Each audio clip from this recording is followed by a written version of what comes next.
Assalomu alaykum do'stlar. Bugun Toshkent viloyati Yangiyo'l tumaniga keldik. Albatta videoni oxirigacha ko'ring. Ko'pchilik bizdan arzon hovli ko'rsating, mol-hol boqishga sharoiti zo'r bo'lsin deyshadi. Hozir biz Toshkent viloyati Yangiyo'l tumani Samarqand mahallasi mashhur ko'chasidagi bitta xonadonga keldik. Uyimizda yer maydon 10 sotik. Ko'rib turganimizdek aholi yashaydi. Yaqin nimizda, ya'ni Chichiq daryosi o'tgan. Juda ham yaqin deyishyapti. Albatta kelib ko'rsangiz bo'ladi. Mana uyimizning asosiy tashqi fasadi, yo'laklari betonlashtirilgan, stяжка qilib qo'yilgan. Demak, xonadonni ko'rib boramiz.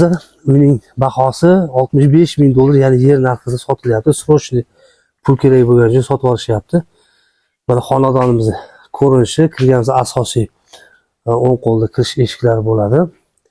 Hovlimizda mevali daraxt ekib qo'yilgan. Bemalol bu yerda siz o'zingiz xohlagan ishlarni qilishingiz mumkin. Hovliga e'tibor bering, to'g'ri burchak, ya'ni burchakli uy emas yoki nima deydi. Hovlimizga bemalol avtomashina qo'yadigan joylari bor. Basseyn qilish uchun imkoniyatlarimiz bor.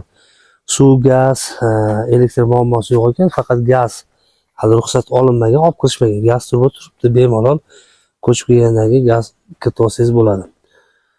Havosi juda ham toza ekan. Uyning narxini aytib o'tdik, $65,000. Ya'ni kelishtirib berishadi, uy egalarini kelishib olasiz. Bu yerda bitmagan xonamiz bor ekan, bitta garaj, bitta xona bor ekan. Ichiga kirib o'tirmaymiz. Mana shu yarim holatda bitgan uyimizda. Asosiy eshik rom, derazalar patolog ishlari qolgan va rang berib qo'ysangiz bo'ldi.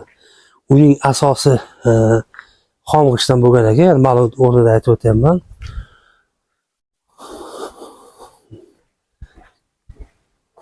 Harakat qilib bitirib yashaydigan joy ekan. Havosi juda ham yoqdi menga. Albatta $65,000 ga hozir 2 xonalik kvartira olish mumkin. Bu yerda shahardan uzoq bo'lmagan. Hozir yarim soatda yetib keldik Toshkent shaharidan.